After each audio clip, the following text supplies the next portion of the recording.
মটরশুঁটির কচুরি, মেলা, নলেন গুড়ের সন্দেশ সব মিলিয়ে শীতকাল জমজমাটি।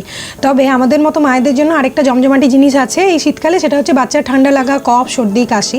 তো আগের দিনে আমি একটা তেলের রেসিপি শেয়ার করেছিলাম, যেটা দিয়ে যদি প্রত্যেক দিন ম্যাসাজ করো তাহলে বাচ্চার এই ঠান্ডা লাগার হাত থেকে বাচ্চাকে দূরে রাখতে পারবে। এবার ধরো ঠান্ডা লেগে গেছে, তখন কি করবে? তার জন্য আজকের ভিডিওটা গোটাটা অবশ্যই দেখো। আজকে আমি শেয়ার করবো তোমাদের সাথে একটা হোমমেড সিরাপ বা হোমমেড টনিকের রেসিপি, যেটা দিনে দুবার যদি বাচ্চার ঠান্ডা লেগে গেছে সেই সময় খাওয়াও, তাহলে বাচ্চার বুকে যে কফ জমে আছে সেটা পটির সাথে ইজিলি গলে বেরিয়ে যাবে।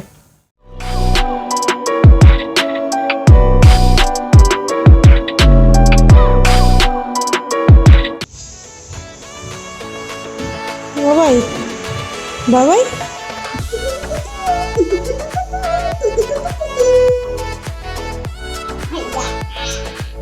Hi guys, namaste, welcome to my channel, welcome to my new blog.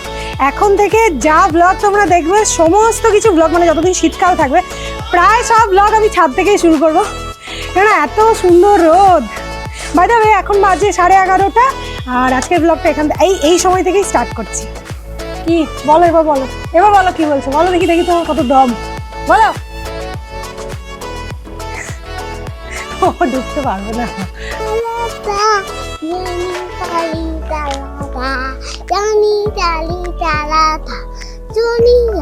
এই ছড়াটা কে লিখেছে? জনি তালি তালাতা, এই ছড়াটা কে লিখেছে? লোকরা। তুমি কোথায় শিখেছো? কে শিখেছো তোমাকে ছড়াটা? লোকরা শিখিয়েছে। আজকে তেল মাখা হবে, তো আজকে নিচে তেল মাখা হবে। আজকে ছাদে খুব রোদ, হাওয়া।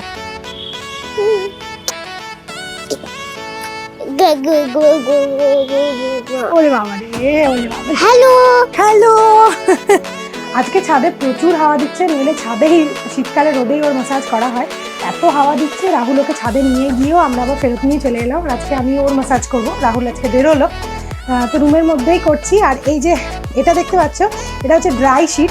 বাচ্চা থাকলে এখন সব বাড়িতে এগুলো কমন। এরকম আমার 2-3টে আলাদা আলাদা কালারের আছে। ও যখন অন্নপ্রাশন হয়েছিল ও তখন এগুলো গিফট করেছিল। আমি এখনও এগুলোকে ইউজ করছি। তখন তো শুশু করতো, মানে তখনও পটি ট্রেন্ড ছিল না, সেই জন্য তখন ইউজ করতাম। বাট এখন আমি এগুলোকে ম্যাসাজ করার সময় খাটে পেতে দিই। ধরো নিচে খেলছে বা ধরো খাটে ওই কালার টালার করছে, বিছানায় করে দেবে, তো সেই জন্য আমি তখন পেতে এর উপর বসি। মানে এখন এগুলো আমার খুব ইউজ করা যায়, সুবিধা হচ্ছে আর কি। কি করছো তুমি? এটা হালকে তুমি ক্রিম মাখাচ্ছ? শোনা বাবাই, এই ক্রিমটা শেষ হয়ে গেছে, বুঝতে পারছো? তাই জন্য আমি ওকে এটা খেলতে দিয়ে দিয়েছি, যতটুকু চিপে চাপে বার করে। এটা ওর ছেলে, হালকটা ওর ছেলে, তাই তো বাবা? চিকু যেমন আমার বেটু, হালক হচ্ছে চিকুর বেটু। তো চিকুকে, হালককে সারাদিন ভিক্স মাখাচ্ছে, ক্রিম মাখাচ্ছে, চুলা চেরাচ্ছে, ঘুম পাড়াচ্ছে, ঢাকা দিচ্ছে, সারাদিন ওরই হচ্ছে।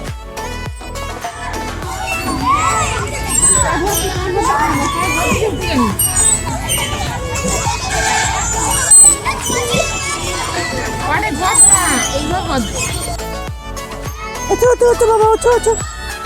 ধরো, চিপে তো মিডিলে বসো, মিডিলে আর পিছিয়ে যাও, একটু পিছিয়ে যাও। বসেছো? প্রত্যেক সোমবার আর শুক্রবার চিকুর যোগা ক্লাস থাকে। তো যোগা ক্লাসটা ওদের যোগা সেন্টারেই হয় আমাদের পাশেই। তবে আজকে ওদেরকে চিলড্রেন্স পার্কে নিয়ে আসা হয়েছে। সমস্ত বাচ্চাদেরকে নিয়ে তাদের ম্যামরা, স্যাররা সবাই মিলে চিলড্রেন্স পার্কে এসেছে। আমরাও এসেছি, মানে পেরেন্টসরা সঙ্গে। তো ওরা খুব মজা করছে, আর মজা করারই কথা। একসাথে এতগুলো বাচ্চা, আর তারপরে এত রাইড, আর তারপরে এত বড় মাঠ, সবাই মিলে ছোটা ছুটি মজা, মানে তাদের আনন্দের শেষ নেই। তো গোটা সন্ধ্যেটা, গোটা বিকেলটা আমাদের খুব ভালোভাবেই এখানে পেরোলো। তবে একটাই সমস্যা, সেটা হচ্ছে প্রচুর ঠান্ডা। মানে এত ঠান্ডা এখানে আজকে এই 2 দিন পড়েছে যে বলার কিছু নেই। মানে লেপের তলায় থাকলেই আমরা বাঁচি, কিন্তু করার তো কিছু নেই, সব কিছুই করতে হবে। তো আগে আমি তোমাদেরকে একটা টনিকের রেসিপি দেখাবো ভিডিওর একদম শেষে। সেটা যদি তোমরা বাচ্চার ঠান্ডা লাগাকালীন বাচ্চাকে 2বার করে দাও, একদম হোমমেড DIY একটা টনিক, তাহলে কিন্তু বাচ্চার একদম বুকে কফ জমবে না।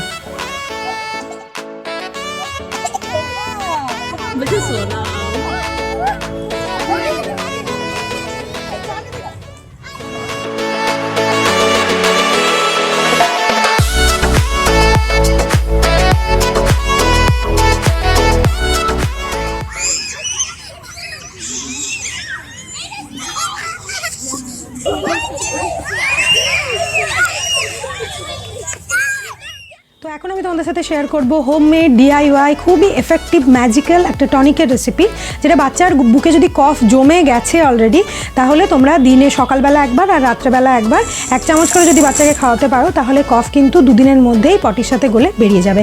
এর জন্য কয়েকটা ন্যাচারাল ইনগ্রিডিয়েন্ট লাগবে, যেটা হচ্ছে 4-5টা তুলসী পাতা, আমি 2 টুকরো কাঁচা হলুদ নিয়েছি, 2টো গোলমরিচ নিয়েছি, আস্ত গোলমরিচ, আর দিয়েছি 4-5টা বাসক পাতা, অল্প একটুখানি আদা, আর লাগবে আমার 1 চামচ মতো মধু।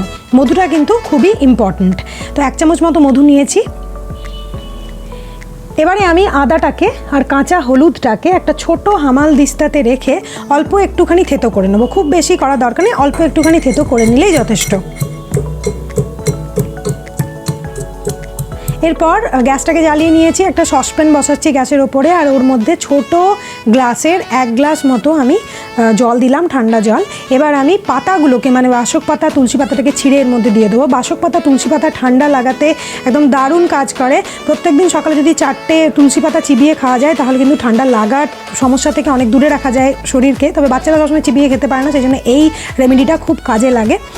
এবার আমি দিচ্ছি গোলমরিচ। গোলমরিচ কিন্তু খুবই ভালো, এই কোভিড-19-এর টাইমে গোলমরিচ একদম ম্যাজিক্যাল কাজ করেছে কাড়া টাড়া সব ক্ষেত্রে। তো গোলমরিচের মধ্যে অনেক প্রপার্টিজ রয়েছে, যেটা কোল্ড অ্যান্ড কাফকে দূরে রাখতে সাহায্য করে। আর আদা আর হলুদের কথা আমার আর বলার দরকার নেই। আদা এবং কাঁচা হলুদ দুটোই কোল্ড কাফের জন্য একদম মারাত্মক, শরীরকে ইনফেকশনের থেকে দূরে রাখে। আর কাঁচা আদা, মানে একদম ফ্রেশ আদা, কিন্তু কোল্ড কাফকে বুকে বসতেই দেয় না। এবার আমি এটাকে ঢাকনা দিয়ে 2 থেকে 3 মিনিট ফুটিয়ে নেবো কম আছে। দেখো এটা জলটা মরে গিয়ে একদম কমে গেছে, মানে 2 থেকে 3 চামচ মতো হয়ে গেছে। এই কনসিস্টেন্সিতেই আমাকে রাখতে হবে। এবার আমি এটাকে নামিয়ে ভালোভাবে ছেঁকে নেবো।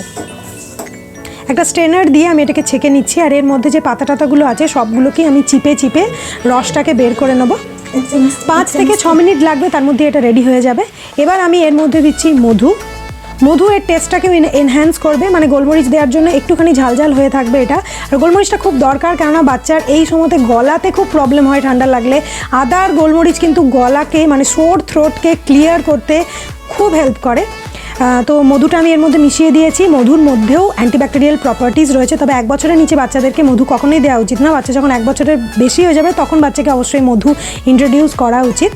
তো এটা হয়ে গেছে, দেখো একদম সুন্দর একটা টনিক। এটা খুব বেশি দেওয়া যাবে না, রাত্রেবেলাতে ছোটো চামচের 1 চামচ দেবে, আর সকালবেলাতে ছোটো চামচের 1 চামচ দেবে। 4 থেকে 5 দিন খাওয়াবে। যা বুকে কফ জমে আছে সেটা কিন্তু গলে পটির সাথে ইজিলি বেরিয়ে যাবে।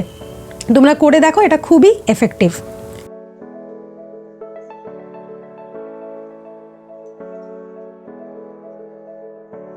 তাহলে ভিডিওটা যদি ভালো লেগেছে অবশ্যই লাইক করবে, আর যদি আমার চ্যানেলে নতুন হও চ্যানেলটাকে সাবস্ক্রাইব করতে একদম ভুলবে না।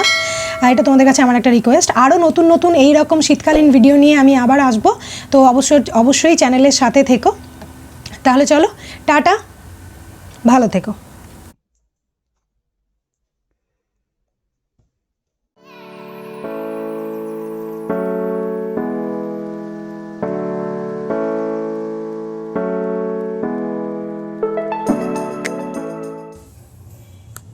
যাচ্ছি, একবার সামনে নিয়ে এসে দেখাবো। হলো নষ্ট, বাংলা কথা বুঝো না তো। না না না না না, অমনি হবেই। তুমি ওটা কোনো আমাল দিস্তা বা আমাল দিস্তার ভিতরে করো, তবে হবে এটা। সেটাই তো কায়দা। দেখাবো কি করে, দেখাবো ঝাঁক করে দেখো। আর দেখো এক্সট্রা লাইটে করছে, ওই জন্য হচ্ছে প্রবলেম। এখানে সোর্স আলাদা, ওখানে সোর্স আলাদা, এই দিয়ে করো, তাহলে প্রবলেম হবে না। লাইট সব দিকে কম আছে। হাফ ঢুকে থাক, দেখতে পারলে না, দেখি করো, দেখি। ফোকাস হচ্ছে না। বন্ধ করো, ভিডিওটা বন্ধ করো। এবার দেখো পুরো ফ্রেমটি এরকম থাকবে না, শুধু এটির উপর ফোকাস করে দেবো। কিছুটা এটাতে করি, তারপরে কিছুটা ওটা করবো। কিচ্ছু না, আস্তে আস্তে করে যেমন বিটে আছে, বিটে বিটে সরিয়ে নিয়ে চলে আসবে দেখি। ঠিক আছে, আর একটু পারলে নামিয়ে দিবে। ঠিক আছে, অন করা আছে, পালাচ্ছে।